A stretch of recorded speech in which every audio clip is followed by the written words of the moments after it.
ইয়া আইয়ুহাল্লাযীনা আমানু কু আনফুসাকুম ওয়া আহলিকুম নারা। আল্লাহ বলে, গোলামরা তোমরা নিজে বাঁচো এবং তোমাদের পরিবারকে তোমরা বাঁচাও। ওয়াকুদুহান নাসু ওয়াল হিজারা উইদ্দাত লিল কাফিরিন। জাহান্নামের ইন্ধন হবে মানুষ এবং পাথর। জাহান্নামের আগুন ধরানো হবে মানুষ দ্বারা, জাহান্নামের আগুন ধরানো হবে পাথর দ্বারা। তাহলে বুঝেন, আমাকে দিয়ে যদি জাহান্নামের আগুন ধরানো হয়, কোন উপায় আছে? কোন উপায় নাই। যখন মা বোনরা লাকড়ি দিয়া আগুন ধরায়, কোনটা ছোট কোনটা বড়, আগে তো ছোটটা দিয়ে ধরায় না? এই জন্য তো টেনশন হয়। আমাকে আপনাকে দিয়ে যদি আগুন ধরায়, তাহলে কি উপায় আছে? এই জন্য আল্লাহ বলে, নিজে বাঁচো, আহাল পরিবারদেরকে বাঁচাও, নিজে ইবাদত করো, আহাল পরিবারদেরকেও ইবাদত করার আদেশ করো। এখন আমরা কি করব বলেন? নিজে বাঁচা দরকার আছে না নাই? আহাল পরিবারদেরকেও বাঁচাও। যখন ঢাকা টু বরিশালের লঞ্চে আগুন ধরে, তখন মা নিজেও বাঁচতে চায়, সন্তানকে নিয়েও বাঁচতে চায়, তখন সে নদীতে ঝাঁপ দেয়। সন্তানের জন্য বাবাও মারা যায়, সন্তান পুড়ে যাবে, আমি বেঁচে থাকবো, এই বেঁচে থাকার কি দাম আছে? তা আমরা নিজেও বাঁচবো এবং পরিবারদেরকেও বাঁচাবো। নিজে ইবাদত করি, পরিবারদেরকেও আদেশ দেই। নিজে মসজিদে আসলে সন্তানকেও নিয়ে আসেন, অভ্যাস করেন। সন্তানকে নিয়ে আসার অভ্যাস করেন। বাসায় মেয়ে থাকলে মেয়েকে নামাজের জন্য বলে আসেন, নিজের বিবিকে নামাজের জন্য বলে আসেন। 5 ওয়াক্ত নামাজে আপনি আপনার আদেশ করে আসেন। ফজরের নামাজের সময় নিজে ফজরের নামাজ পড়তে উঠবে, এরপরে বাসার যারা আছে সবাইকে আপনি জাগ্রত করে দিয়ে আসবেন। আমার বাবা ঘরের ভিতরে দরজায় সুন্দরভাবে কাগজে লিখে দিয়েছেন, সময় মতো সবাই ফজরের নামাজ পড়তে উঠবা। ফজরের যখন আজান হয় তখন উঠি প্রত্যেকটা দরজায় গিয়ে করাঘাত করবে, প্রত্যেকটা দরজায়। এটা আমরা ছোটবেলা থেকেই দেখেছি যে ফজরের নামাজ না পড়ে কেউ ঘুমাবা, এটা সম্ভব নয়। আপনিও যেহেতু ঘরের মুরব্বী, আপনিও আপনার ছেলে সন্তান থেকে শুরু করে সবাইকে আপনি নামাজের আদেশ করেন, না হয় কিন্তু আপনাকে কিয়ামতের ময়দানে আল্লাহ তাআলা ধরবেন। এখন তো আমার ইবাদত আগে করতে হবে নাকি? নাই তো পড়াই করবে রুমে বসে, নিজে নামাজ পড়ে না, আবার নামাজ পড়তে যাবে, বলবে না? সেটা তো বলার কথাই। আমি যদি নামাজ না পড়ি, আমার ছেলে বলবে না? এটা তো এমনি মুখ থেকে বের হয়ে যাবে। যদি নাও বলে, মনে মনে বলবে। এই জন্য আমরা নিজেরা ইবাদত শুরু করে দেই। টাইম নেই তো, গাড়ি ছেড়ে দিলে টাইম নেই আমাদের হাতে। আজকে থেকেই আপনার টাইম 5 বেলা নামাজ ধরেন।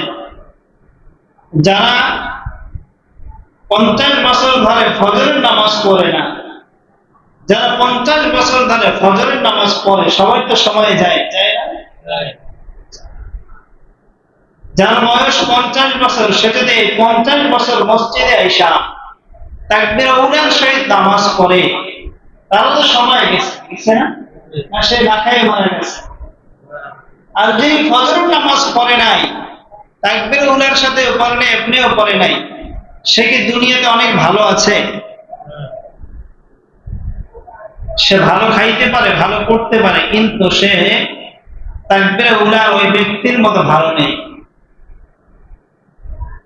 এই জন্য আল্লাহ তাআলা বলেন, ইয়া আইয়ুহাল্লাযীনা আমানু কু আনফুসাকুম ওয়া আহলিকুম নার, নিজে জাহান্নামের আগুন থেকে বাঁচো, আহাল পরিবারদেরকে বাঁচাও, সমাজের মানুষদেরকে বাঁচাও। এজন্য সমাজের মানুষদেরকে বাঁচানোর দায়িত্ব তো আপনাদের, নাকি? এজন্য যারা দোকান থেকে নামাজের জন্য চলে আসেন, আসার সময় সবাই একটা দাওয়াত দিয়ে তারপর আসবেন। পারবেন কেউ? কেউ পারবেননি? এরা সেক্রেটারি আচ্ছা, পারবেন? পারবেন, তিনজন পারবেন, আর কেউ পারবেন না। সবার দায়িত্ব, যারাই আসবেন সবাই আসবেন। এই তোমরা আসো, নামাজের আসো। নামাজ 8:30টায়, নামাজ 1:15টায়, নামাজ 5:45টায়, মাগরিবের আজান হয়েছে, চলে আসো। ফজরের সময় যদি আজানের পরে কেউ ডাক দেয়, তাহলে তাড়াতাড়ি উঠেন। আপনার জান্নাতের জন্য আরেকজন দৌড়ায়, সেখানে আপনার কি করা দরকার বলেন? তাকে তো হোটেলে নিয়ে খাওয়ানো দরকার ছিল আপনার, নাকি বলেন? খাওয়াইছেন? খাওয়ান নাই। না খাওয়াইলে আর কিছু করেন না। তাহলে যদি কেউ আপনাকে দিনের জন্য ডাকে, সে আপনার আপন বন্ধু। আর যে দিনের জন্য ডাকে না, শুধু দুনিয়ার জন্য ডাকে, সে আপনার আপন বন্ধু নয়। এই জন্য দিনের জন্য যদি কেউ আপনার উপকার করে, সে হলো আপনার প্রকৃতিক বন্ধু। মনে রাখবেন, সে যে হোক, মসজিদের ইমাম হোক, মুয়াজ্জিন হোক, সাধারণ মানুষ হোক, যিনি হোক, সে আপনার আপন বন্ধু। সে যে আপনাকে ডেকে ডেকে নামাজ পড়াইলো, কিয়ামতের ময়দানে তো সে আফসোসটাই করবে, আহা, হুজুরে ডাকার পরে নামাজ পড়তে গেছি, একদিন গেছি, 7 দিন যাইনি, যদি 7 দিন যাইতাম। সে আফসোস করে, আর লাভ হবে না। এজন্য দিনদার মানুষদেরকেও মহব্বত করেন, এরাই হলো আমাদের আপন বন্ধু। মুহতারাম হাজিরিন, বলতেছিলাম যে এই জাহান্নাম, এই জাহান্নামের আগুন থেকে আমাদের সবার বাঁচা দরকার। বিশেষ করে আমাদের পরিবারগুলা ঠিক করা,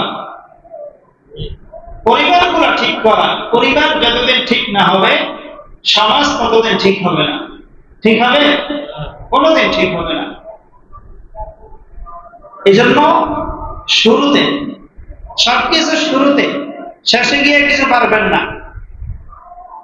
বিয়ে করছে, যে যুবকরা বিয়ে করেন না এখনো, বিয়ে তো করতেন না, করতেন?